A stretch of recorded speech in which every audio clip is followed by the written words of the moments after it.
The cranberry sauce was still trembling in its crystal bowl when my aunt's voice sliced through the Thanksgiving chatter like a knife. "I'm taking Clara's inheritance," she declared, her chin high, her eyes daring anyone to challenge her. The room froze, forks hovering, hearts stopping, as I, Clara, sat stunned, my world unraveling in the glow of the chandelier.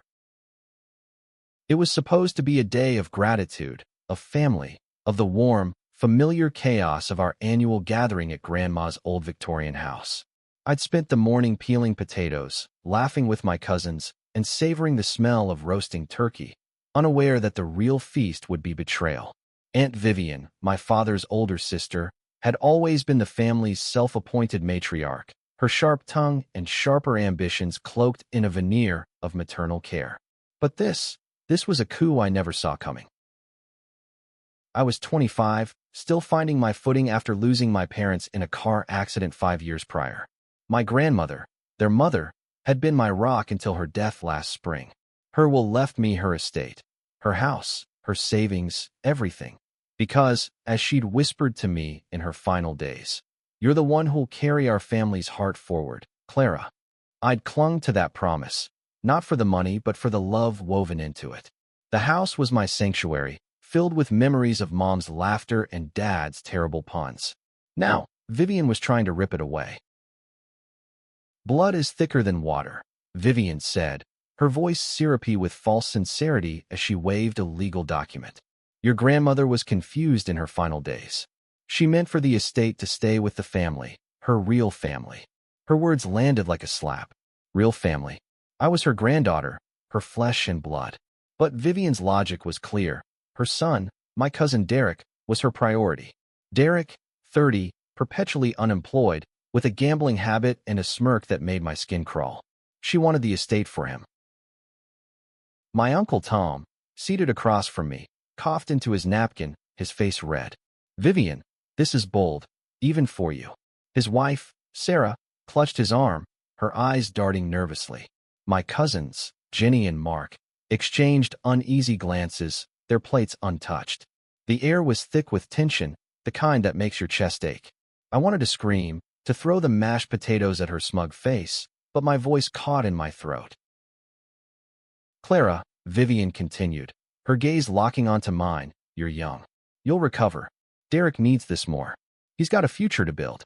A future?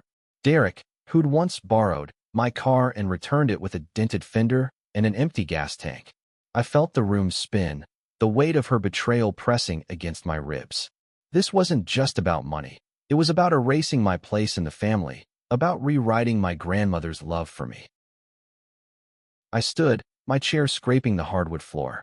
"You can't do this," I said, my voice trembling but growing steadier. Grandma's will was clear. "I have the documents, the lawyer's number, everything." Vivian's smile didn't waver. "Oh, sweetheart," she said, "lawyers can be persuaded. And I've already started the process." My heart sank. She'd been planning this, scheming while I was grieving, while I was trusting her crocodile tears at Grandma's funeral. The rest of the meal was a blur. I excused myself, retreating to the porch, the November air biting my cheeks. I stared at the oak tree where Dad used to push me on a tire swing, its branches bare and stark against the twilight. This house wasn't just bricks and mortar. It was my parents, my grandmother, my past. Losing it would be like losing them all over again.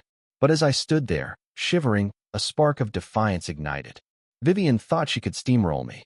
She was wrong. I pulled out my phone and dialed Grandma's lawyer, Mr. Hargrove. His voicemail picked up, but I left a message, my voice steady now. "Mr. Hargrove, it's Clara. My aunt is contesting the will. I need your help." Hanging up, I felt a surge of resolve. This wasn't just my fight. It was for Grandma, for her trust in me. I wouldn't let Vivian win. Back inside, the family was dispersing, awkward goodbyes masking the unease. Vivian caught my eye, her expression smug. "Think about what's best for the family, Clara," she said. I didn't respond. I didn't need to. The battle lines were drawn, and I was ready to fight for what was mine. The next morning, I woke to the smell of stale coffee and the weight of Vivian's betrayal still heavy on my chest. I sat at Grandma's kitchen table, the same one where she'd taught me to bake snickerdoodles, and stared at the will, its pages worn from my anxious fingers. Every word was clear. The estate was mine. But Vivian's confidence gnawed at me. What did she know that I didn't? Mr. Hargrove called back before noon. "Clara, I'm sorry to hear about this," he said, his voice gravelly but kind. "Your aunt's filed a claim, alleging your grandmother wasn't of sound mind. It's a weak case, but she's hired a sharp lawyer, and they're digging for dirt." Dirt? Grandma had been lucid until her final breath, her mind sharper than Vivian's ever was. "What do I do?" I asked, my voice small. "We fight," he said simply. "Gather any evidence of your grandmother's intent. Letters, recordings, witnesses. And Clara, don't let Vivian intimidate you." I spent the day rummaging through Grandma's attic, a dusty maze of memories. I found photo albums, Mom's old sketchbooks, and a box of letters Grandma had written to me over the years. One, dated a month before her death, made my heart lurch. "Clara, this house is your legacy. Protect it, and don't let anyone tell you it's not yours." Tears blurred my vision. She'd known, somehow, that this fight was coming. By evening, I was exhausted but determined. I called Jenny, my cousin, who'd been quiet at dinner. "Clara," she whispered over the phone, "Mom's obsessed with getting the estate for Derek. She's been meeting with some shady lawyer for weeks." My stomach twisted. "Why didn't you tell me?" I asked. Jenny hesitated. "I was scared. Mom's intense, but I'm on your side. I saw how much Grandma loved you." Her words were a lifeline, a reminder that not everyone was against me. I met Jenny the next day at a cafe, away from Vivian's prying eyes. She slid a USB drive across the table. "Recordings," she said. "Mom talking to Derek about the plan. She thinks she can bribe someone at the courthouse." I stared at her, shocked. "You recorded her?"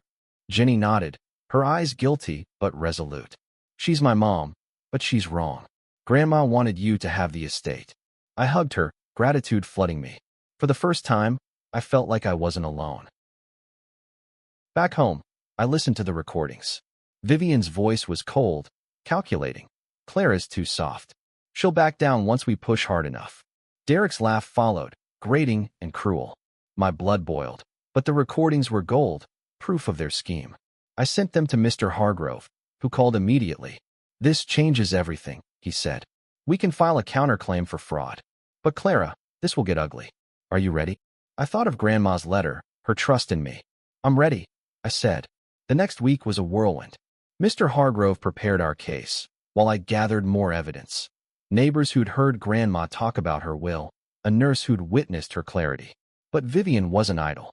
She started calling family members, spinning a tale of my greed and how I was stealing from Derek. Some believed her. Uncle Tom stayed neutral, but Sarah, his wife, sent me a text. "Think about what's fair, Clara." Fair. Vivian was playing dirty, and I was done playing nice. By the time we met with Vivian's lawyer, I was a bundle of nerves and fury. The meeting was in a sterile conference room, the air thick with tension. Vivian sat across from me, her face a mask of confidence. Her lawyer, a slick man named Mr. Grayson, laid out her case, Grandma's confusion, my unfitness to manage the estate. I wanted to scream, but Mr. Hargrove squeezed my hand under the table. "We have evidence," he said calmly, sliding the recordings and letters across the table. Grayson's face paled, and Vivian's mask cracked, just for a second. The conference room showdown left me shaken but hopeful. Mr. Hargrove's steady presence was my anchor, but Vivian's glare burned into me as we left. "This isn't over," she hissed, her voice low enough that only I could hear. I didn't respond, but her words haunted me all the way home. She wasn't just fighting for the estate, she was fighting to break me. I spent the next few days digging deeper, fueled by Grandma's memory and Jenny's courage. I found an old journal of Grandma's, tucked behind a loose floorboard in her bedroom. Its pages were filled with her thoughts, her love for me, and her fears about Vivian's greed. One entry, dated 2 years ago, read, "Vivian's always wanted control. I worry what she'll do when I'm gone." My heart ached. Grandma had seen this coming, and I'd been too naive to notice. I shared the journal with Mr. Hargrove, who called it a game changer. But Vivian was relentless. She started spreading rumors in our small town, painting me as a spoiled brat who'd manipulated Grandma. At the grocery store, Mrs. Larson, a family friend, gave me a pitying look. "Is it true you're fighting your aunt for money?" she asked. I wanted to scream that it wasn't about money. It was about love, legacy, my family's heart. But I just shook my head and left, my cheeks burning. Jenny became my secret weapon. She fed me updates on Vivian's moves, including a shady meeting with a local judge. "Mom thinks she can pull strings," Jenny texted. I forwarded everything to Mr. Hargrove, who was building a case not just to defend my inheritance, but to expose Vivian's corruption. The more we uncovered, the dirtier her tactics became. She even tried to bribe the nurse who'd cared for Grandma, offering her money to lie about Grandma's mental state. The nurse, bless her, recorded the conversation and sent it to me. As the court date approached, I felt the weight of the fight. Nights were sleepless, filled with memories of Grandma's smile, her stories, her belief in me. I wasn't just fighting for a house. I was fighting for her. I started visiting her grave, talking to her under the stars. "I won't let her win," I whispered one night, the wind carrying my words. It felt like she was listening. The family was fracturing. Uncle Tom called, urging me to settle. "Vivian's not backing down, Clara. This could tear us apart." I wanted to yell that Vivian had already torn us apart, but I stayed calm. "I'm protecting what Grandma wanted," I said. He sighed, and I knew he was caught between loyalty to his sister and fairness to me. Sarah, his wife, was colder, sending me a message. "You're being selfish." I didn't reply. Their words hurt, but I couldn't let them sway me. The night before the court hearing, Jenny came over. We sat on Grandma's porch, sharing a blanket and hot cocoa. "I'm proud of you," she said, her voice soft. "Mom's wrong, and I'm sorry I didn't speak up sooner." I hugged her, tears in my eyes. Her support meant everything. We stayed up late, strategizing, laughing, remembering Grandma. It was the first time in weeks I felt like I could breathe. By morning, I was ready. The courtroom loomed ahead, a battleground where truth would face greed. Vivian would bring her lies, her lawyer, her schemes. I had Grandma's love, Jenny's loyalty, and a stack of evidence. I walked into the courthouse with my head high, ready to fight for what was mine. The courtroom smelled of polished wood and stale coffee, a sterile contrast to the raw emotions swirling inside me. I sat beside Mr. Hargrove, my hands clasped tightly, as Vivian's lawyer, Grayson, laid out their case with slick confidence. He painted Grandma as a frail, confused woman, manipulated by me in her final days. Every word was a lie, but his delivery was so smooth I could see the judge's pen pause, his brow furrowing. Mr. Hargrove stood, his voice steady as he dismantled Grayson's claims. He presented Grandma's journal, her letters, the nurse's testimony, and Jenny's recordings. The judge's eyes narrowed as he listened to Vivian's voice on the tape, scheming with Derek. "Clara's too soft," she'd said. I glanced at Vivian. Her face was stone, but her fingers twitched, betraying her nerves. Derek, slouched beside her, looked bored, as if this was just another game. When it was my turn to speak, my legs shook, but my voice didn't. "This isn't about money," I said, looking at the judge. "It's about my grandmother's love, her trust in me. She wanted me to have the house because it's where my parents' memories live. Aunt Vivian wants it for her son, who never cared for Grandma the way I did." My voice cracked, but I pushed on. "She's trying to erase me from my own family." The courtroom was silent, the weight of my words hanging in the air. Vivian's testimony was next. She played the grieving sister, the devoted mother, claiming she was protecting the family legacy. But under Mr. Hargrove's cross-examination, her story unraveled. He pressed her on the recordings, the bribe attempts, the journal. "Why would your mother write so clearly about Clara's inheritance if she was confused?" he asked. Vivian stammered, her composure cracking. The judge's face was unreadable, but I felt a flicker of hope. The hearing stretched into hours, each side trading blows. Grayson tried to discredit Jenny, calling her a disloyal daughter. But Jenny held her ground, her voice fierce as she defended me. "My mom's wrong," she said, tears in her eyes. "Grandma loved Clara. She trusted her." I reached for her hand under the table, squeezing it. Her courage was my strength. By the end, I was drained, my heart a tangle of hope and fear. The judge adjourned, promising a ruling in a week. As we left, Vivian cornered me in the hallway. "You think you've won?" she hissed. "I'll drag this out until you're broke." I met her gaze, my voice steady. "You can try, but I'm not giving up." For the first time, I saw a flicker of doubt in her eyes. That night, I dreamed of Grandma, her smile warm as she handed me a key. "It's yours, Clara," she said. I woke with tears on my cheeks, but also with a fire in my chest. The week of waiting was agony. I busied myself cleaning the house, planting flowers in Grandma's garden, reclaiming it as mine. Jenny visited daily, bringing coffee and gossip about Vivian's growing panic. "She's scared," Jenny said. "She knows she's losing." When the ruling came, Mr. Hargrove called me at dawn. "Clara, you won," he said. "The judge upheld the will. The estate is yours." I sank to the floor, sobbing, relief and joy flooding me. Grandma's trust, her love, was safe. But the victory was bittersweet. Vivian's betrayal had fractured the family, and I wasn't sure it could be mended. The judge's ruling was a weight lifted, but the cracks in my family ran deep. I stood in Grandma's kitchen, clutching the court documents, feeling both victorious and hollow. The house was mine, but Vivian's betrayal had tainted every memory of our Thanksgivings, our laughter, our shared history. I wondered if I'd ever sit at that table again without hearing her voice. Blood is thicker. I called Jenny, who whooped over the phone. "We did it, Clara," she said. "Mom's furious, but she's backed into a corner." I smiled, grateful for her, but my heart ached for the rest of the family. Uncle Tom had stayed silent since the ruling, and Sarah's cold texts had stopped altogether. I wanted to reach out, to bridge the gap, but their loyalty to Vivian stung. I decided to host a small gathering at the house, a way to reclaim it and maybe heal the wounds. I invited Jenny, Uncle Tom, Sarah, and a few cousins, deliberately leaving Vivian and Derek off the list. I spent the day cooking Grandma's recipes, her beef stew and apple pie, hoping the familiar smells would bring us back together. Jenny arrived first, her arms full of flowers.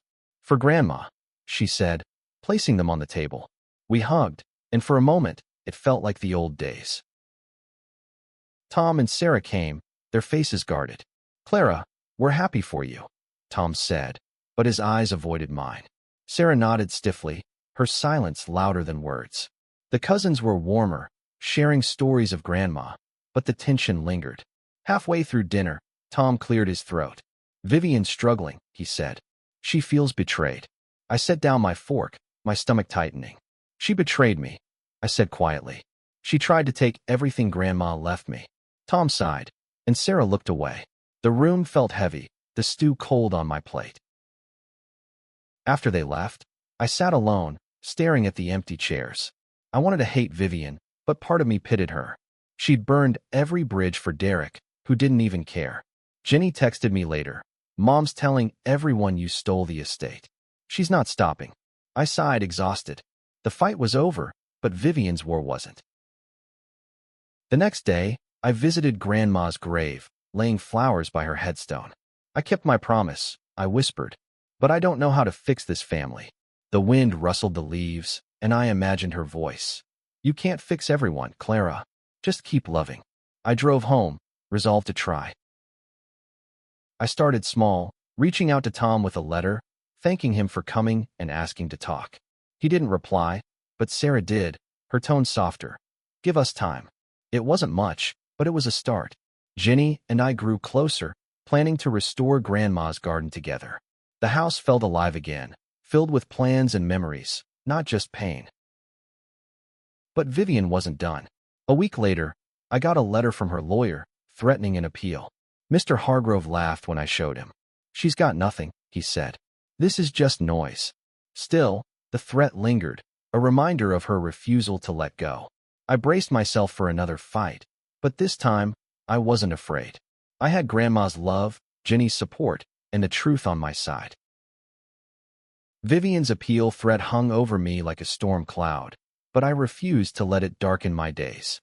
I threw myself into the house, painting the walls, planting roses, making it mine again.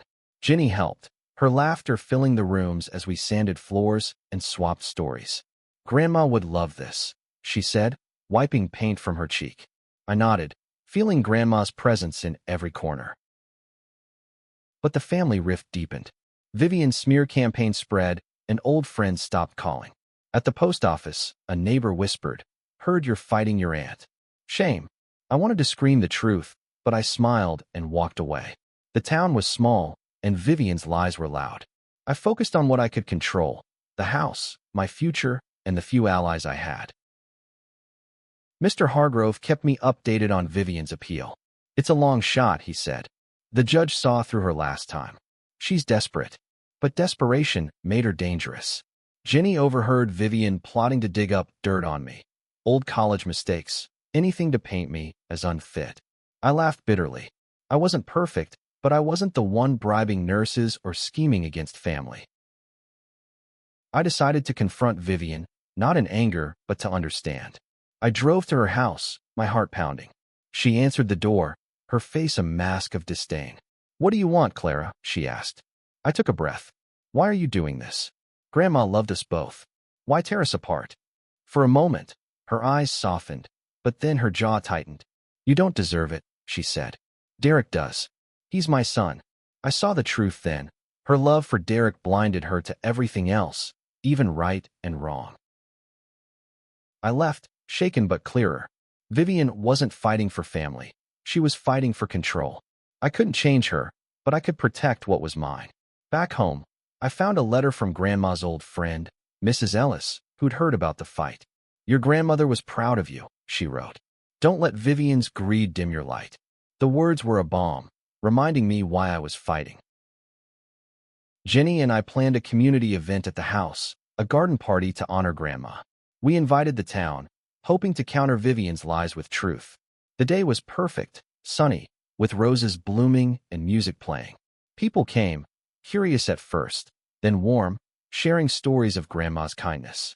Mrs. Larson, the grocery store gossip, hugged me. "I was wrong about you," she said. "This is what your grandma wanted." My heart swelled. But Vivian crashed the party, literally. She stormed in, waving another legal document, shouting about her appeal. The crowd went silent, eyes on me. I took a deep breath, channeling Grandma's strength. "This is my home," I said, my voice clear. "Grandma gave it to me, and no lies will change that." The crowd murmured, some nodding.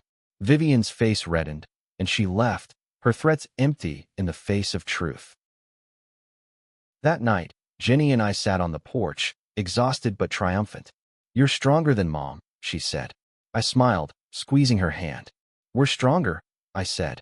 The fight wasn't over, but I felt ready for whatever came next. The garden party shifted something in me. I'd stood up to Vivian in front of the town, and their support, however tentative, gave me strength. The house felt like mine again, not just a battleground. But Vivian's appeal loomed, and I knew she wouldn't stop until she'd exhausted every option. I braced myself, leaning on Jenny and Mr. Hargrove, my anchors in the storm. A week later, the appeal hearing arrived. It was smaller than the first, just a review of new evidence. But Vivian's desperation was palpable. Grayson presented a forged letter, supposedly from Grandma, claiming she'd changed her mind. Mr. Hargrove dismantled it in minutes, pointing out inconsistencies in the handwriting and date. The judge, unimpressed, dismissed the appeal. "The will stands," he said, his gavel final. I exhaled, relief flooding me. It was over. Vivian didn't speak as she left the courtroom, but Derek shot me a venomous look. I felt a pang of pity. He was trapped in her obsession, just as much a victim of her greed. Back home, I celebrated quietly with Jenny, toasting with Grandma's favorite chamomile tea. To Grandma, we said, clinking mugs. The victory was sweet, but the family was still broken. I reached out to Uncle Tom again, inviting him to talk. This time he came. We sat in Grandma's living room, the silence heavy. "I should have stood up to Vivian," he said finally. "I was wrong." I nodded, tears in my eyes. "We can start over," I said. He hugged me, and for the first time in months, I felt a piece of the family click back into place. Sarah was slower to come around, but she sent a card. "I'm sorry. Let's try again." It was enough. Vivian never apologized. Jenny said she'd moved to a new town, still spinning her story of victimhood. Derek followed, chasing his next bad bet. I let them go, focusing on the future. I turned Grandma's house into a community hub, hosting book clubs, gardening classes, anything to keep her spirit alive. The town embraced it, and slowly, the rumors faded. I wasn't the greedy niece anymore. I was Clara, the one who fought for love and won. Years later, on another Thanksgiving, I stood at the head of the table, Jenny and Tom beside me, new faces mixed with old. The cranberry sauce trembled in its bowl, but this time, it was just a meal, not a battlefield. I raised a glass, my voice steady. To Grandma, who taught us what family really means. The room echoed my toast, and I felt her love, warm and unbreakable, filling the house. Vivian had tried to take everything, but she couldn't take that.